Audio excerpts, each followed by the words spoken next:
Hello friends, कैसे हैं आप सभी। मैं उम्मीद करता हूं कि आप सभी अपने घरों में सुरक्षित होंगे। आज हम इंटीग्रेशन के नेक्स्ट वीडियो पे बात करेंगे। जैसा कि पिछले दो वीडियो में मैंने आपको बताया था कि जो बेसिक कॉन्सेप्ट है इंटीग्रेशन का वो क्या होता है, और जो है इंटीग्रेशन कुछ ट्रिग्नोमेट्रिक फंक्शन के जो इंटीग्रेशन थे वो हमने किए थे। आज हम लोग इंटीग्रेशन बाय सब्स्टिट्यूशन मेथड से कैसे किसी इंटीग्रल को सॉल्व करते हैं उसके बारे में बात करेंगे। तो आइए बिना समय गवाए वीडियो को शुरू करते हैं। एक बात और, अगर आपने मेरे चैनल को सब्सक्राइब नहीं किया है तो कृपया करके सब्सक्राइब कर दें, ठीक है। आइए, जैसा कि मैं आपको बता रहा हूं कि आज हम लोग इंटीग्रेशन बाय सब्स्टिट्यूशन पढ़ने वाले हैं। तो जैसे कि इसका मतलब क्या हुआ, सब्स्टिट्यूशन का मतलब क्या होता है। सब्स्टिट्यूशन का मतलब होता है किसी एक चीज को किसी दूसरे चीज से हटाना या विस्थापित करना। इसको हिंदी में कहते हैं समाकलन विस्थापन विधि से। हिंदी में क्या कहते हैं, समाकलन, वो भी विस्थापन विधि से। तो आइए जरा बात करते हैं। जैसे कि आप लोगों ने पिछले वीडियो में कुछ इस तरह का इंटीग्रेशन किया था। अगर मैं बात करूं तो कुछ ऐसा इंटीग्रेशन आपने किया था, x⁴ dx। तो इसको तो हम लोगों ने बहुत आसानी से इंटीग्रेट कर दिया था। जैसा कि आप जानते हैं, इसको इंटीग्रेट करने के लिए हमने क्या किया था, कहा था भाई कि x के पावर यहां हो जाएगा बेटा 3+1 और अपॉन में हो जाएगा 3+1। तो ये आ जाएगा बेटा x⁴/4। यहां तक तो कोई दिक्कत ही नहीं थी, +c, ठीक है। ये बात हमने की थी और मुझे उम्मीद है कि आपको आई होगी। यहां फॉर्मूला लगा x⁴n dx, तो x⁴n+1 अपॉन में n+1। हम पिछले वीडियो में इसके बारे में बात किए थे। अब आगे की क्या बात है, आगे की जो कथा कहानी है कुछ ऐसी है कि अगर मान लीजिए इंटीग्रेशन हमें दिया है 2x+5 पावर पे 4 dx, तो इसके लिए हमारे पास कोई फॉर्मूला, कोई भी चीज मौजूद नहीं है कि अगर हम 2x+5 के पावर 4 dx को इंटीग्रेट करें। अगर यहां x होता पावर 4 तो आसानी से हो जाता, क्योंकि हमारे पास x⁴n का तो फॉर्मूला है, लेकिन 2x+5⁴ का कोई फॉर्मूला नहीं है। तो हम क्या करेंगे, ऐसे क्वेश्चन को लगाने के लिए 2x+5 को t मान लेंगे, एक दूसरे वेरिएबल से क्या कर देते हैं, सब्स्टिट्यूट कर देते हैं। तो हम लिखेंगे late 2x+5 equal sign t, ठीक है। आइए अब जिसको t मानते हैं उसको क्या करते हैं बेटा, x के रिस्पेक्ट में डिफरेंशिएट करते हैं, ये याद रखिएगा। तो देखिए ddx of 2x plus ddx of 5 equal to dt/dx, ठीक। अब इसको अगर डिफरेंशिएट करने जाएंगे बेटा तो आप लोगों को पता होगा 2 ddx ऑफ x की वैल्यू हो जाती है 1, ये हो जाएगा बेटा 0 इक्वल टू हो जाएगा बेटा dt/dx। तो अगर हम इसको ध्यान से देखें तो इसकी जगह हम क्या लिख सकते हैं, 2dx इक्वल साइन dt, और इसको अगर हम ध्यान से देखें तो बेटा लिख सकते हैं dx की जगह dt/2। ये दिमाग में रखेंगे, इतनी चीजें आपको समझ में आनी चाहिए। क्या किया मैंने कि इस पूरे की जगह t मान लिया। जब इस पूरे की जगह t माना है मैंने, तो फिर क्या किया, उसको x के रिस्पेक्ट में, मतलब जिस वेरिएबल के फॉर्म में ये है उसके रिस्पेक्ट में डिफरेंशिएट करेंगे। मान लीजिए यहां y और यहां dy होता तो हम y के रिस्पेक्ट में डिफरेंशिएट करते। ये बात थोड़ा सा दिमाग में रखिएगा मैं क्या कह रहा हूं। अगर ये क्वेश्चन y और यहां dy होता तो यहां x ने यहां y के रिस्पेक्ट में डिफरेंशिएट होता, ठीक है। आइए आगे चलते हैं, ध्यान से देखिएगा ना। इंटीग्रेशन 2x+5 की जगह मैंने क्या लेट किया है, t, तो यहां लिख दिया t।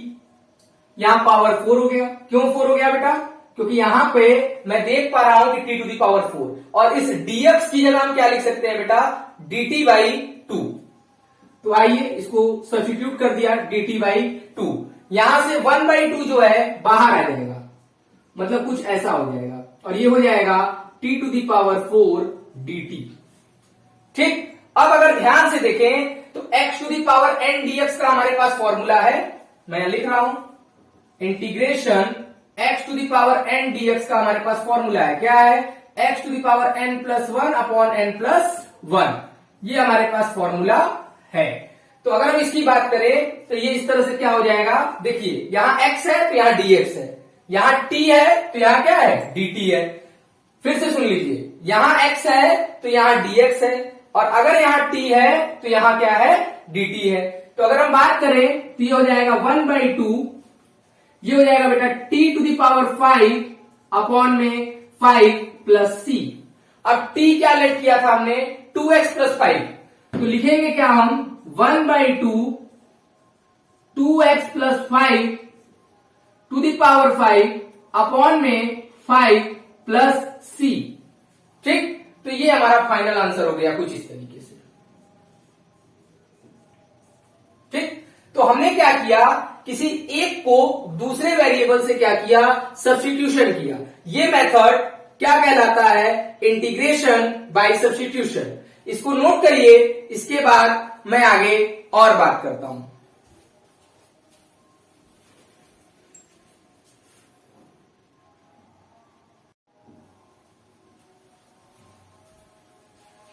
मैं उम्मीद करता हूं कि आपने नोट कर लिया होगा। आइए अगले क्वेश्चन पे चलते हैं। जैसा कि आप लोगों को पता है कि e⁴x dx, इसका इंटीग्रेशन क्या होता है बेटा, e⁴x होता है +c। ये आपने पढ़ा हुआ है और हमें उम्मीद है कि आपको पता होगा। लेकिन मान लीजिए क्वेश्चन कुछ इस तरह से दे दे, इंटीग्रेट करना है e⁴2x + 2 और यहां dx। ठीक, बात समझिएगा, e⁴x dx का तो हमारे पास इंटीग्रेशन है, लेकिन e⁴2x + 2 dx का हमारे पास इंटीग्रेशन नहीं है। जैसा कि पिछले क्वेश्चन में भी कुछ ऐसा ही था, x⁴n का तो इंटीग्रेशन था, लेकिन 2x + 5 समथिंग का हमारे पास इंटीग्रेशन नहीं था। तो उसमें क्या किया था बेटा, 2x + 5 जो कि बवाल कर रहा था, उसको मैंने एक वेरिएबल जो कि t था उससे सब्स्टिट्यूट किया था। तो मैं उम्मीद करता हूं कि आप समझ पा रहे होंगे। समझ पा रहे हो ना बाबू, देखो ये अगर 2x + 2 है तो इस 2x + 2 जो कि बवाल कर रहा है, इसकी जगह एक वेरिएबल लगा देंगे। वो वेरिएबल क्या लेट कर लेंगे, t लेट कर लेंगे। तो आइए करते हैं। तो हमने क्या कहा, लेट 2x + 2 इक्वल साइन बेटा t। ध्यान दीजिएगा, इसके बाद क्या करना है, मैंने वहां पर भी किया था, क्या किया था रे बाबा, डिफरेंशिएट किया था। आओ, तो 2 ddx of x plus ddx of 2 equal to dt by dx। मैं उम्मीद करता हूं कि आपको समझ में आया होगा। आगे चलते हैं। 2 ddx of x की वैल्यू हो जाएगी 1 प्लस ddx of 2 क्या हो जाएगा बेटा, 0, और इक्वल टू क्या आ जाएगा, dt by dx। ठीक, आइए तो इसको हम क्या लिख पाए बेटा, 2 dx इक्वल टू dt। तो यहां से अगर dx की वैल्यू निकालें तो आप भी समझ रहे होंगे dt by 2, dt by 2। तो आइए आगे चलते हैं। हमने क्या किया, e⁴2x + 2 लिखा था, और इस 2x + 2 की जगह क्या लेट कर लिया, t लेट कर लिया, तो e⁴t हो गया। और dx की जगह क्या लिख सकते हैं बेटा, dt by 2। तो ये हो जाएगा dt by 2। यहां से 1/2 बाहर आ जाएगा। अब देखो जो लोचा हो रहा था ना, वो लोचा क्या हो गया, सही हो गया। क्यों, क्योंकि e⁴x और यहां e⁴t है, x है तो dx है, हमारे पास t है तो dt है। ठीक है ना, समझ में आ रहा होगा। इसीलिए हम क्या कहते हैं कि 1/2 ये हो जाएगा बेटा e⁴t + c। ठीक, आगे एक कदम और चलें तो 1/2 e⁴t की जगह मैंने क्या लेट किया, आप देख पा रहे होंगे, 2x + 2 और प्लस c।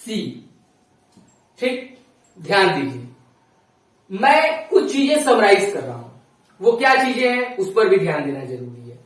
जैसा कि मैंने पिछला क्वेश्चन किया था, वो भी आपके दिमाग में होगा, कुछ इस तरह से था, कि इंटीग्रेशन कुछ भी रहा हो, कुछ ऐसा मान लीजिए कि 5x plus 2 to the power 5 dx, इसको हम लोग इंटीग्रेट किए थे t मान के, तो हमारे पास कुछ ऐसी चीजें आ रही थी कि 5x plus 2 to the power 6 upon 6 into 5, 6 into 5। तो अगर हम ध्यान दें, चाहे यहां ध्यान दें, यहां पर भी क्या किया, e to the power x का e to the power x है, और जब हम इसको इंटीग्रेट करने गए तो यहां x का कोफिशिएंट क्या है बेटा, 2 है, और फाइनल आंसर में हमें दिख रहा है कि वो 2 से क्या हो गया है, डिवाइड हो गया है। ठीक, आप अगर यहां पर भी देख रहे हो तो देखिए x to the power n का क्या होता है, x to the power n plus 1, तो n प्लस 1 की जगह 6 अपॉन में 6, फॉर्मूला यही होता है। x to the power n का क्या होता है, x to the power n plus 1 upon n plus 1, तो n प्लस 1 की जगह यहां हो गया 6, और यहां n प्लस 1 की जगह हो गया 6, और 5 जो कि x का कोफिशिएंट है उससे डिवाइड हो गया। ठीक है ना। तो आइए अगर मैं इसका इंटीग्रेशन कहूं करने को, तो मैं उम्मीद है कि आप कर पाएंगे।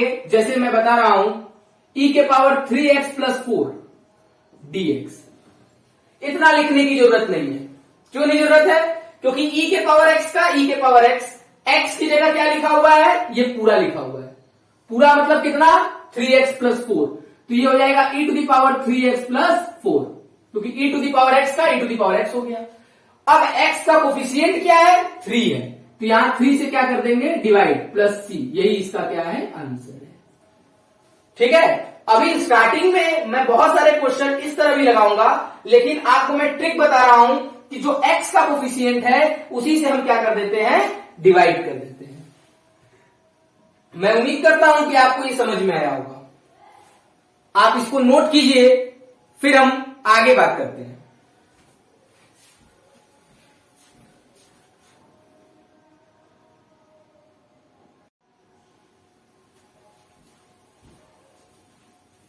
मैं उम्मीद करता हूं कि आपने इसको नोट किया होगा।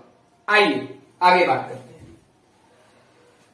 जैसे कि मैं क्वेश्चन लिख रहा हूं आपके सामने, ध्यान दीजिएगा बेटा। 2x अपॉन में 1 प्लस एक्स स्क्वायर, और साथ में बेटा dx, इसको क्या करना है, इंटीग्रेट करना है। इसको क्या करना है, हमको इंटीग्रेट करना है, और हम यही मेथड लगाने वाले हैं, इंटीग्रेशन बाय सब्स्टिट्यूशन। ध्यान दीजिएगा। अब हमको ये पता है कि किसी एक वेरिएबल को किसी दूसरे वेरिएबल से सब्स्टिट्यूट करना है। ठीक, तो इसमें हम क्या करेंगे, 1 प्लस एक्स स्क्वायर को t मान लेंगे, जैसा कि हम करते आ रहे हैं। तो लेट किया 1 plus x square equal to t. ठीक, अब जब t लेट कर लिया तो हम क्या करते हैं, जिसको t लेट किए होते हैं x के रिस्पेक्ट में डिफरेंशिएट करते हैं।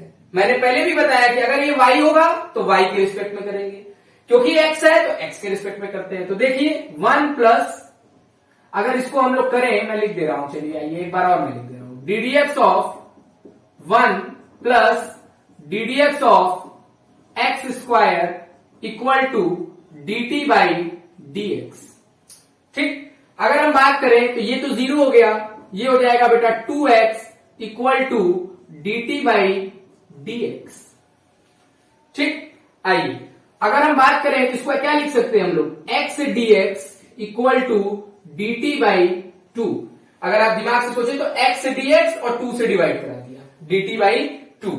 ठीक, अब आइए आगे बात करते हैं, इस इंटीग्रेशन को देखते हैं, और इंटीग्रेशन को देख करके, या ऐसा करिए इस 2 को यहीं रहने दीजिए, या लिख दीजिए, चलिए 2। देखिए इंटीग्रेशन 2x अपॉन में 1 प्लस एक्स स्क्वायर, तो 2x अपॉन में 1 प्लस एक्स स्क्वायर को मैंने क्या माना था बेटा, आपके सामने है, क्या माना था भाई, t माना था, तो लिख दिया। dx की वैल्यू क्या निकल के आई है, अगर आप दिमाग से सोचें तो यहां से dx की वैल्यू क्या निकल के आएगी, dx की वैल्यू यहां से निकाल लें आप, तो ये हो जाएगी बेटा 2x। क्या हो जाएगी, 2x। तो आइए रख देते हैं, ये हो जाएगा dt बाई 2x। ठीक, और आप देख पा रहे होंगे कि ये 2x और ये 2x क्या हो गया, कैंसिल हो गया। तो जो ये क्वेश्चन है वो कुछ इस तरीके में बदल गया, 1 बाई टी dt। आपको पता होगा कि 1/x dx, इसका इंटीग्रेशन क्या होता है बेटा, log x। क्या होता है, log x। तो ये हो जाएगा बेटा log x, x की जगह क्या लिखा हुआ है, t। ठीक, log t, और t क्या है, 1 + x²।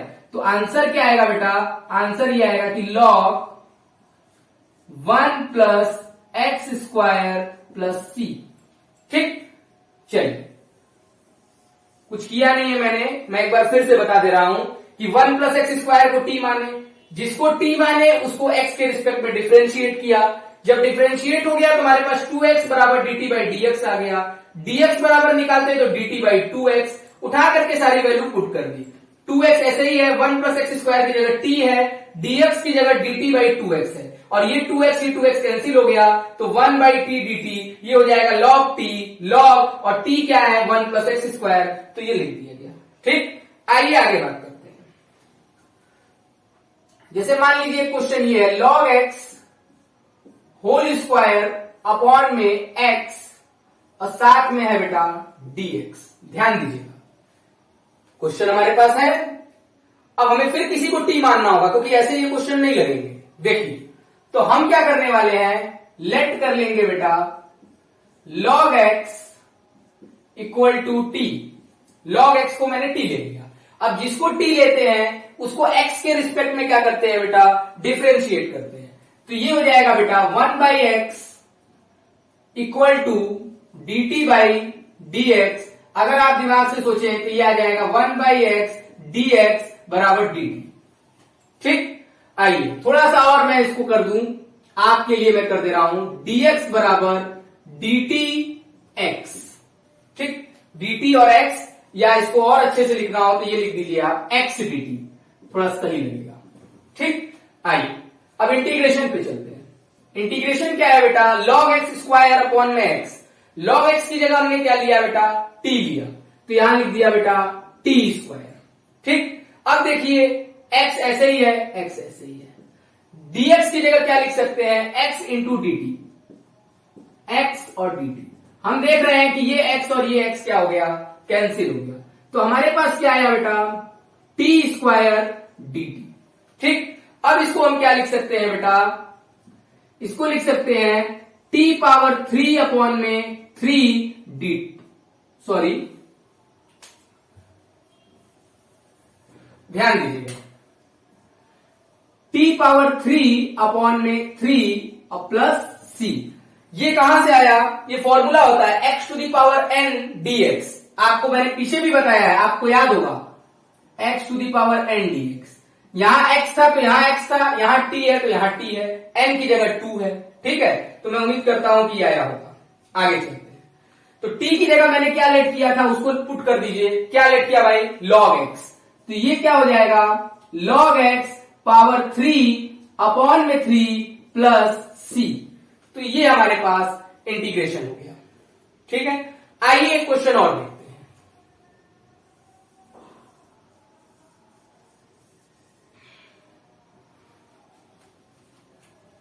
1 अपॉन में x plus x log x। अगर इसको इंटीग्रेट करना है, dx लगा हुआ है, तो क्या करेंगे, ध्यान दीजिएगा बेटा। क्वेश्चन आसान है लेकिन आएगा तभी आसान है, ध्यान दीजिए। क्या करने वाले हैं हम, 1/ यहां से x कॉमन ले लेंगे। जब x कॉमन ले लेंगे तो क्या बचेगा, 1 प्लस log x, साथ में बेटा dx। ठीक, अब हमें दिख रहा है कि log x को अगर t मान लिया जाए तो 1/x dx dt हो जाएगा, क्योंकि log x का डिफरेंशिएशन क्या होता है, 1/x होता है। लेकिन साथ में 1 भी है, और 1 का डिफरेंशिएशन क्योंकि 0 होता है तो कोई फर्क पड़ने वाला नहीं है। क्यों नहीं पड़ेगा, क्योंकि 1 का डिफरेंशिएशन 0 है, log x का 1/x है, तो इस पूरे को ही t मान लो, ताकि ये 0 हो जाएगा, ये क्या हो जाएगा 1/x। तो कुछ हमारे पास सब्स्टिट्यूट करने से हमें फायदा होगा। तो आओ क्या करेंगे बेटा, लेट कर लेंगे। क्या लेट करेंगे भाई साहब, भाई साहब लेट ये करेंगे कि 1/log x जो है वो t है। लेट कर लिए, जब ये लेट किए तो इसको डिफरेंशिएट करिए, इसका डिफरेंशिएशन 0, इसका differentiation 1/x = dt/dx।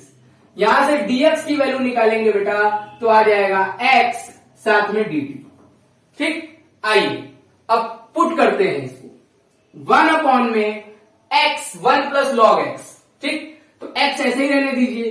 1 plus log x को क्या माने थे, t, तो x into T into dx की जगह क्या लिख सकते हैं बेटा, x dt, x dt। ये x और ये x कैंसिल। फिर देखिए इंटीग्रेशन में क्या आ गया, 1/t, साथ में आ गया बेटा dt, और 1/t को क्या लिख सकते हैं बेटा, log t।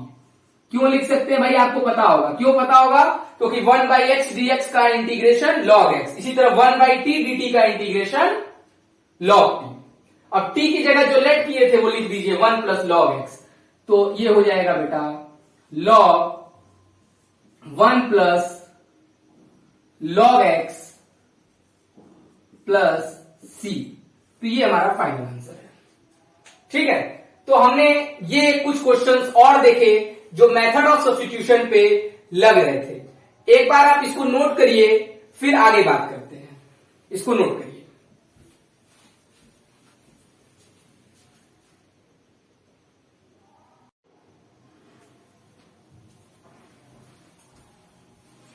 आइए, मैं उम्मीद करता हूं कि आपने नोट किया होगा। आगे बात करते हैं। देखिए, अब मैं और कुछ क्वेश्चंस लेता हूं। जैसे मान लीजिए इंटीग्रेशन करना है, और ये इंटीग्रेशन कुछ इसका करना है, sine x sine in bracket cos x. इसको इंटीग्रेट करके आपको देना है। ध्यान दीजिएगा बेटा, कैसे करेंगे, हाथ से करेंगे, सीधी सी बात है। और कैसे करेंगे, चलो आओ देखो कैसे करते हैं। तो सबसे पहले क्या करो, cos x को t ले लो। अगर cos x को t मानोगे तो जिसको t मानते हो उसके साथ क्या करते हो, उसके साथ एक ही काम करते हो। वो काम क्या है, उसको डिफरेंशिएट करते हो। जब cos x को t मानोगे तो इसका डिफरेंशिएशन क्या आएगा भैया, माइनस साइन एक्स dx, मतलब खाली साइन एक्स dx, मतलब cos x। अच्छा, कुछ लोग कह रहे होंगे कि cos x का डिफरेंशिएशन तो साइन x होता है, ये dx कहां से आया। तो मैंने अभी पीछे बताया, लेकिन मैं फिर से बताऊंगा। तो आइए बात करते हैं जरा। लेट cos x को t ले लीजिए। जब cos x को बेटा t ले लेंगे तो इसको डिफरेंशिएट करेंगे, और जब इसको डिफरेंशिएट करेंगे तो ये आएगा बेटा minus sine x equal to d t by d x. अब आपको पता चल रहा होगा कि ये कहां से आया dx, minus sine x d x बराबर डी टी। अगर एक लाइन और लिख दी जाए खाली आपके लिए, तो sine x d x equal to minus d t, ठीक। अब आइए क्वेश्चन पे चलते हैं। क्वेश्चन क्या है भैया, साइन कॉस एक्स। तो साइन और कॉस एक्स की जगह क्या माने हो भाई, टी, तो ये साइन टी हो गया। अब ये साइन एक्स और ये डीएक्स, साइन एक्स डीएक्स की जगह क्या लिख सकते हैं, माइनस डी टी, तो माइनस में डी टी लिख दिया भाई, लिख दिया। हम क्या करें, अब माइनस बाहर हो जाएगा यहां से, तो ये हो क्या जाएगा, minus cos t, sorry minus sine t, और साथ में हो जाएगा बेटा डी टी। ध्यान दीजिएगा। अब इस साइन टी को क्या करना होगा, इंटीग्रेट करना होगा। साइन एक्स का इंटीग्रेशन माइनस कॉस एक्स, और साइन टी है और माइनस यहां आएगा, और ये माइनस मिलके क्या हो जाएगा, प्लस हो जाएगा। तो ओवरऑल वैल्यू क्या हो गई, कॉस टी प्लस सी, ठीक है। आइए, इसको क्या लिख सकते हैं बेटा, इसको लिख सकते हैं कॉस, और टी की जगह क्या लिख सकते हैं, क्या लेट किए थे टी की जगह भाई, टी की जगह लेट किए थे कॉस एक्स। तो cos in bracket cos x plus c, ये इसका फाइनल आंसर है। आइए अगले क्वेश्चन पे चलते हैं।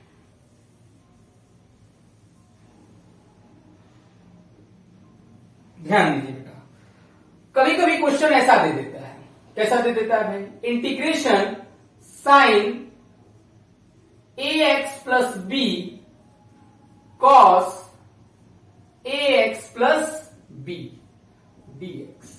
इसको देखिए दो तरह से लगा सकते हैं। इसको दो तरह से क्यों लगा सकते हैं भाई, क्या आपके दिमाग में आ रहा है कि यहां दो तरह से लग सकता है। एक तो क्या करिए, 2 से इंटू 2 से डिवाइड कर दीजिए, तो फॉर्मूला बन जाएगा 2 साइन ए कॉस ए का, तो ये हो जाएगा साइन 2a। ये क्या हो जाएगा, साइन 2a, और फिर साइन 2a को साइन 2 और ax प्लस बी वाले टर्म से आप इंटू करेंगे, और फिर कुछ कहानी करके वहां से भी आंसर आप ला सकते हैं। लेकिन मैं कैसे करूंगा, जैसे इसको किया था, तो मैं क्या करता हूं, sine a x plus b को टी मान लेता हूं। तो देखो लेट करेंगे बेटा, sine a x plus b equal to t.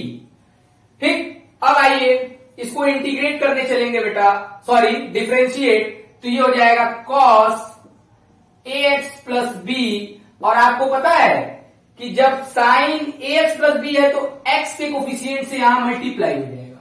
ठीक, equal to d t by d x. ध्यान दीजिएगा बेटा, ध्यान देने वाली बात है, ये याद रखना। ठीक, आपने फर्स्ट टर्म में डिफरेंशिएशन पढ़ा होगा, ठीक है, तो मैं सब डिफरेंशिएशन पढ़ा होगा, तो मैं उम्मीद करता हूं कि ये आपको समझ में आएगा कि ये ए कहां से आया। ठीक है, आइए, तो a cos a x plus b साथ में d x equal to d t. ठीक है, अब अगर हम डी एक्स की वैल्यू निकालें तो ये हो जाएगा d t by a cos a x plus B.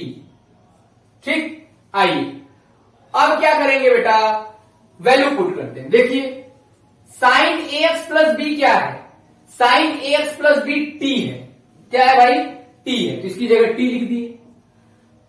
Cos a x plus b d x, इसकी जगह क्या लिख सकते हैं, अगर हम यहां से बात करें तो आई x cos a x plus B ऐसे लिख दीजिए। डी एक्स की जगह क्या लिख सकते हैं, लिख सकते हैं बेटा डी टी अपॉन में ए cos a x plus B. अब ये और ये क्या हो जाएगा, कैंसिल हो जाएगा और 1/a बाहर आ जाएगा, तो ये आ जाएगा इंटीग्रेशन t साथ में dt। अब इसको इंटीग्रेट कर लेंगे बेटा, 1/a ये हो जाएगा t स्क्वायर अपॉन में 2 प्लस c। ठीक, अब एक लाइन और मैं यहां लिख दे रहा हूं, 1 अपॉन में 2a, और t क्या है, t कुछ और नहीं sine a x plus b है, तो sine square in bracket a x plus b plus c. तो ये इसका फाइनल आंसर हो गया। ठीक है, आइए मैं उम्मीद करता हूं कि आपको ये मेथड जो कि इंटीग्रेशन बाय सब्स्टिट्यूशन था ये समझ में आया होगा। आप वीडियो को ज्यादा से ज्यादा लोगों तक शेयर कीजिए, चैनल को सब्सक्राइब कीजिए, और आगे भी मैं आप लोगों के लिए ऐसे ही वीडियो बना करके लाता रहूंगा। Thank you for watching, thank you.